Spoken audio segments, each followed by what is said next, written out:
Okay, welcome to the Strange North channel. In this video, I'm going to take you through the Battlefords. This is the collective name given to the city of North Battleford and the town of Battleford, which sit on either side of the North Saskatchewan River in west central Saskatchewan. I've driven through the Battlefords many times on my way to Saskatoon and Regina, but I'd never explored this area and I was curious to see what it was like. It definitely stood out as one of the more interesting places while driving between Edmonton and Saskatoon. When you're approaching the Battlefords from Edmonton, the topography quickly changes from flat prairie to the expansive North Saskatchewan River Valley, and I always imagined that the Battlefords had excellent outdoor areas and walking trails. Now, North Battleford in particular has a reputation for being quite rough. In fact, it's often referred to as the crime capital of Canada. In 2018, Maclean's reported that it was the most dangerous place overall in the country. And in 2022, the Crime Severity Index numbers released by Stats Canada reported that North Battleford had the highest Crime Severity Index numbers out of any population center over 10,000 people. And they declared it the most dangerous city in Canada on a per capita basis. And it definitely seems like there are frequent crime stories associated with North Battleford. I mean, the downtown area definitely had some sketchy people, but I'm from Edmonton and so that's nothing new. And I definitely say that the Battlefords are not as vibrant and busy as other cities in Saskatchewan, but there are some aspects of this area that I really enjoyed, and it was genuinely interesting exploring the Battlefords for the first time.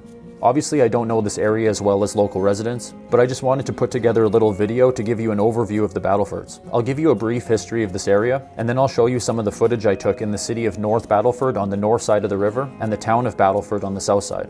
So, for thousands of years prior to European settlement, succeeding cultures of indigenous peoples lived in this area, which was very rich in natural resources. The Algonquin-speaking Cree and Blackfeet, as well as the Sioux and Assiniboine First Nations tribes lived in this area. Early European settlement began as a result of fur trading by French colonists in the late 1700s. Numerous independent companies had fur trading posts in this area, including the Hudson's Bay Company and their major competitor, the Northwest Company.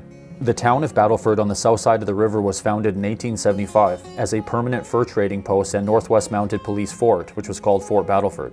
From 1877 to 1883, Battleford was actually the territorial capital of Canada's old Northwest Territories, which used to encompass what is now Alberta, Saskatchewan, Nunavut, the Northwest Territories, and parts of northern Quebec and Ontario. In 1883, the Battleford Industrial School opened, and this was the first residential school operated by the Government of Canada. This residential school was located in the old Government House, which was the main government building when the town was the capital of the Northwest Territories. The school operated from 1883 to 1914. It went through many different uses over the years, and the building was destroyed by fire in 2003.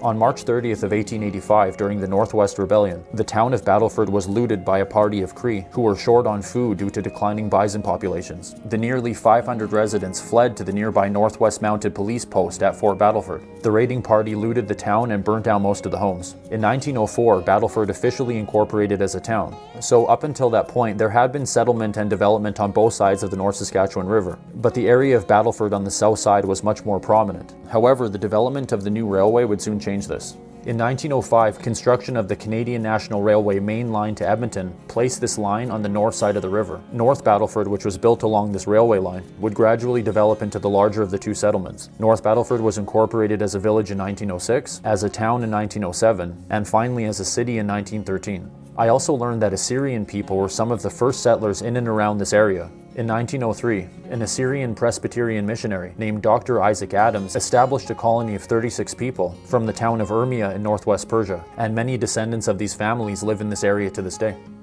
I also learned that North Battleford was the birthplace of the Latter Rain Revival. On February 11th of 1948, a young Bible student in North Battleford famously prophesied, quote, "We are on the very verge of a great revival, and all we have to do is open the door and we could enter in," end quote. People in local Bible schools and churches began reporting intense spiritual experiences, and North Battleford began drawing large crowds at their revival meetings. This revival movement quickly spread to other cities across North America and became a major development in the Pentecostal church. I think I might do a separate video on the Latter Rain movement down the road, but it was interesting to learn that this major religious movement originated in the small city of North Battleford.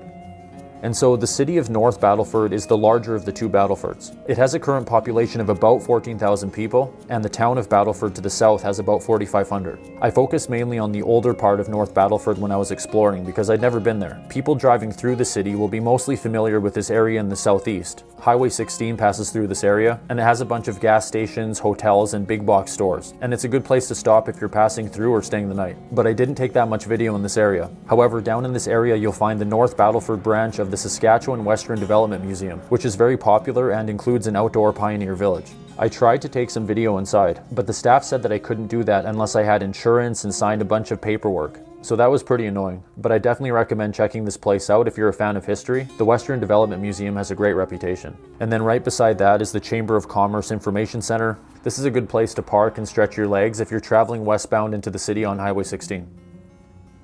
When I was here, I walked around downtown extensively. And honestly, it wasn't that bad. Yeah, there were some sketchy people, but this is an issue in most downtowns across North America.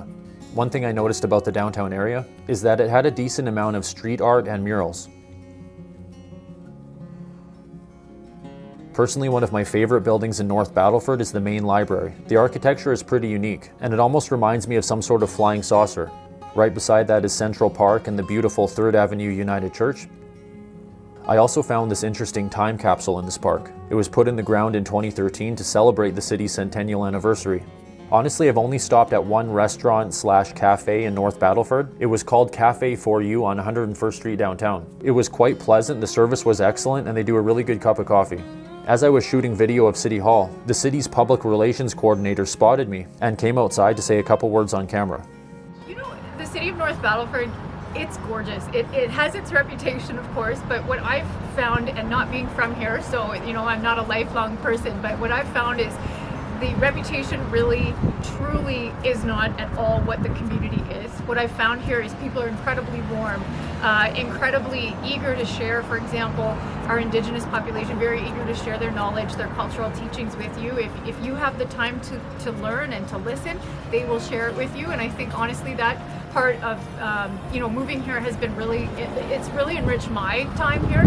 And I certainly would encourage anybody who's visiting to have that opportunity. We have a number of First Nations communities right near North Battleford, and part of the benefit then is, you know, you get to go to their cultural celebrations and whatnot. So it's been a really cool way to, you know, get involved with the community. We have about 40% of our community is Indigenous or identifies as Indigenous. So, it's a great way to get involved. I was also talking to a recent immigrant to North Battleford. She said a couple words on camera, and it was interesting to get her perspective. Honestly, I've heard a lot of stories as regards the town, you know, things going on in the town. But personally, I haven't experienced any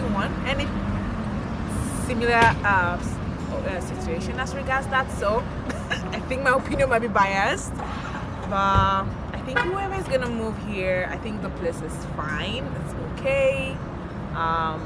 The people are friendly, I must say, at least for people that I've worked with. Volunteering here, it's been nice.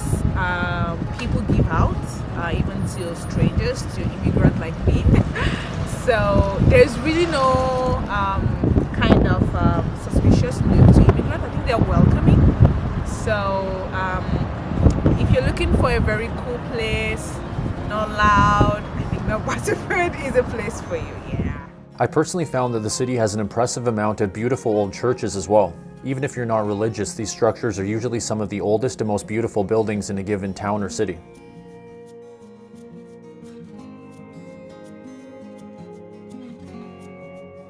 This one here really piqued my interest. I don't know, it looks like an old shuttered Catholic school, and I'd be interested to know if anyone has more information on this place.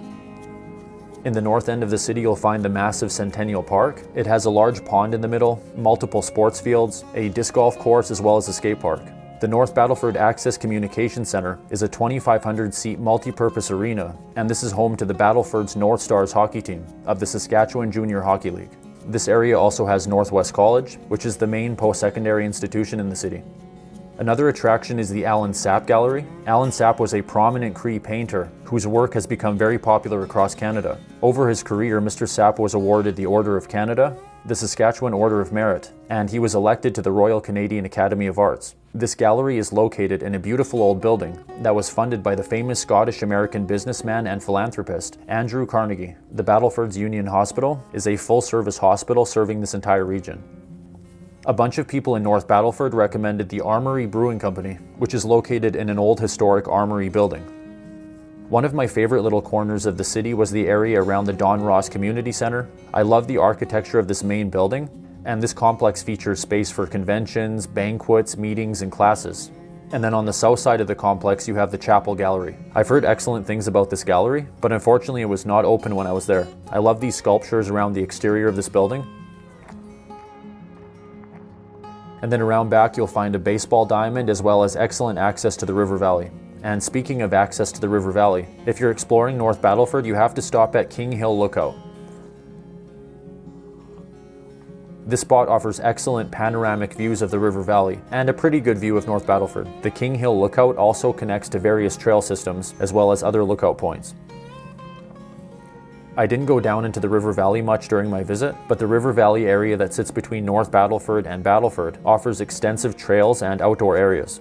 I also noticed that this particular stretch of the river has many large islands, including a really big one that has bridge access and a large park, the Finlayson Island Nature Park on Finlayson Island.